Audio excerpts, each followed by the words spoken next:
Despite the common misconception, your rank in preseason does matter, or more specifically, your MMR. Matchmaking rating in preseason helps determine where you'll be placed in Season 12, so trolling around in ranked isn't the wisest idea.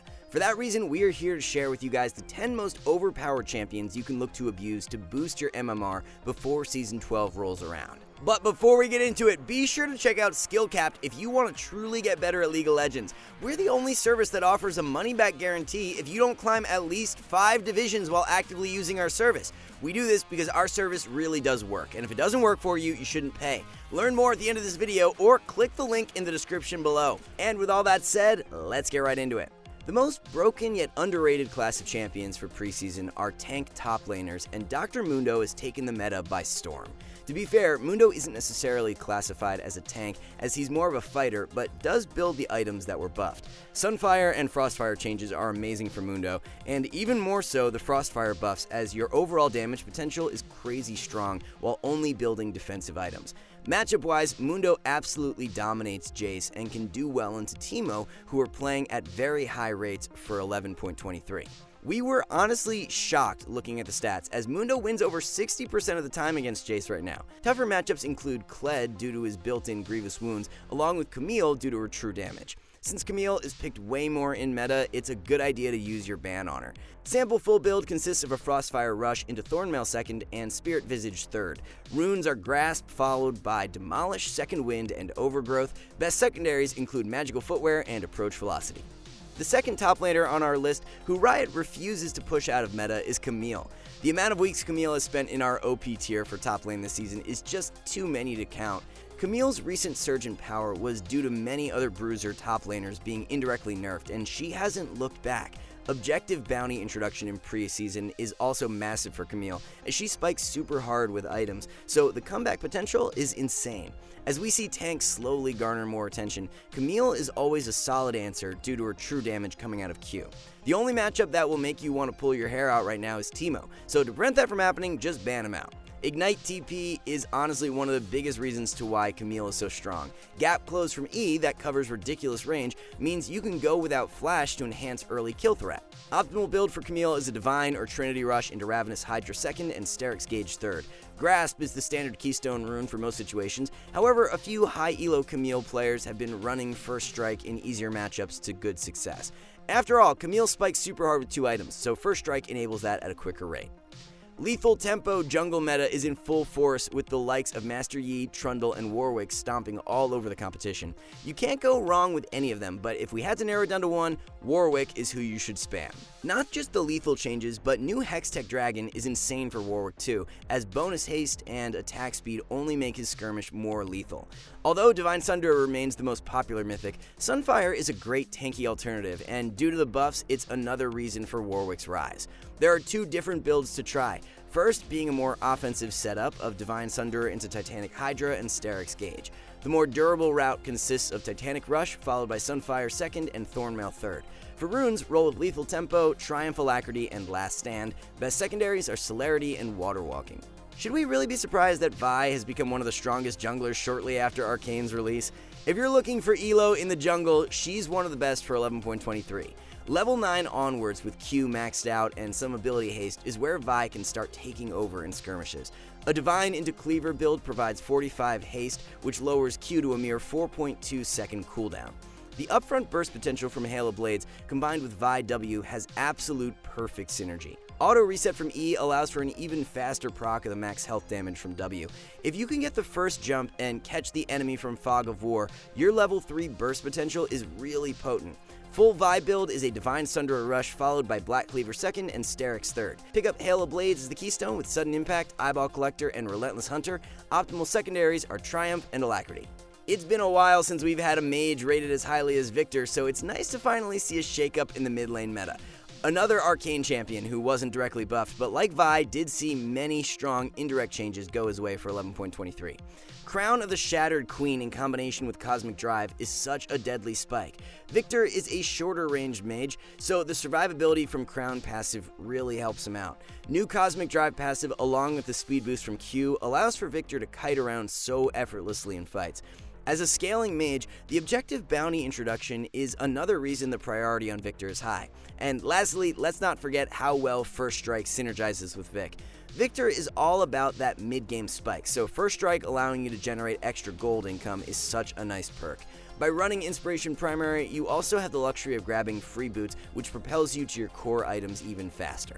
Although Crown of the Shattered Queen was designed specifically for mages, its biggest abuser for 11.23 is Kassadin. Just like Victor, every single item in Kassadin's core build was buffed, which is leading to ludicrous results.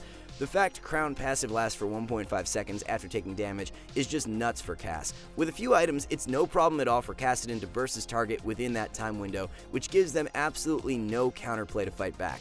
Both Archangel's and Winter's Approach are proving to be viable second items for Cass. It really comes down to whether you want the extra damage Archangel's provides, or if you prefer bonus survivability from Winter's Approach. To really disrupt heavy AD compositions, you can pick up a Frozen Heart third item. This is, of course, extremely situational though, but something to be aware of. Kassadin has many viable rune options, as you can run Fleet Footwork for more sustain, or side with Electrocute in easier matchups for extra kill threat. It just keeps getting better for Vayne, as she's been a consistently strong pick for months now. Lethal Tempo rework, objective bounties, new dragons, and enchanter support meta are 4 reasons to why Vayne has climbed further in priority for preseason. That's just the half of it though, as Shield Bow has yet to be nerfed, and when paired with Wit's End is one of the most broken item combos there is. Objective bounties means you're never really out of it when playing Vayne. Even if you hard lose lane and are down bad early on, chill out, collect some objective bounties, and with a Lulu by your side, comebacks are extremely plentiful in 11.23. Ever since Thresh was nerfed, his play rate has dropped significantly. Shortly after, this was followed up with buffs to Nami and Lux, which has shifted the solo queue support meta more and more in Vayne's favor. Shield Bow and Rage Blade are the set in stone core items for Vayne, however Wit's End and PD can be interchanged depending on enemy composition. Rune Page is of course Lethal Tempo with Triumph, Alacrity, and Coup de Grace. Secondaries are Taste of Blood and Ravenous Hunter. Another monstrous scaling ADC who we have rated very highly for preseason is Kog'Maw. The reasons to why Kog is so strong are the exact same as Vayne. Objective bounties are nuts for scaling champs, and Lethal Tempo is way too good for Kog. Thinking back to just a season ago, there have been so many buffs to shore up Kog's main weaknesses. Wits and Shield Bow help to make up for low mobility and prevents you from being one-shot by assassins. Lethal Tempo now provides even more range so that you can keep a safe distance in teamfights. Lulu and Nami are in meta, so the hyper carry potential come mid-game is off the charts. Due to his less flashy nature, we don't expect Kog to garner a ton of attention in preseason, but his strength is not to be ignored. Core build is a Shield Bow rush into Wit's End second and Rage Blade third. Be sure to grab Lethal Tempo as the keystone with Triumph, Alacrity, and Coup de Grace. Bone Plating and Revitalize are heavily slept on for secondaries ever since the Ravenous Hunter nerfs. The rise of mages in the mid lane has been a major talking point in preseason, but let's not forget what's going on for support. Lux is not only a top tier mid, but a highly effective support you should be spamming. The buffs a few patches back are what sparked the rise for Lux, while item changes in preseason have put her over the top. If you haven't tried out Crown of the Shattered Queen, then you're missing out on the freelo. Crown into Horizon Focus offers 400 health along with the Crown Shield, which amplifies Lux's survivability. None of those things were present prior to 11.23, so as an immobile mage, the added durability makes Lux way more forgiving. If you're feeling extra spicy, a Ludens into Shadow Flame build with Sork Shoes offers massive burst due to all the magic penetration. Build versatility is amazing for Lux, so adapt on the fly and you'll be racking up the wins. First Strike is being heavily slept on as a keystone option for Lux when up against a melee support. Comet remains the cookie cutter pickup, however prioritizing First Strike in lanes where you can consistently proc it is high value. A heavy emphasis on scaling picks has been the focus throughout this video, so it makes sense that Soraka takes home the 10th and final spot.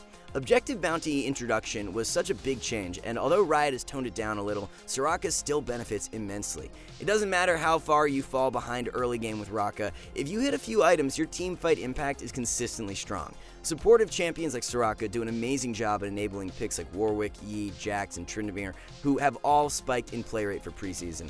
Hyperscaling picks are dominant, and when you add in Soraka to those team comps, you become unbeatable mid-game onwards. For the build, pick up Moonstone into Redemption 2nd and Warmog's 3rd. Aerie is the keystone with Mana Flow, Transcendence, and Scorch. Best secondaries include Bone Plating and Revitalize. Alright guys, before we wrap this up, let's tell you a little more about SkillCapped. So, we offer a 5-division rank up guarantee, and think that's a pretty crazy thing to offer. It's like a gym membership guaranteeing you'll get ripped. Your local gym would go bust if they offered that, right? Not us. We've offered this for years because our service really does work. It works so well, in fact, that we're able to produce by far the largest catalog of premium league guides on the internet. We add over 20 videos a week, with over 1,600 guides curated into over 100 courses no one can compare. We've also sent Challenger players into ELO Hell 714 times and counting, where they commentate how to carry live. They also respond to all questions asked. Sign up today for as little as $4.99 a month if you are serious about improving. Thank you guys so much for watching. Good luck in preseason, and we will catch you in the next one.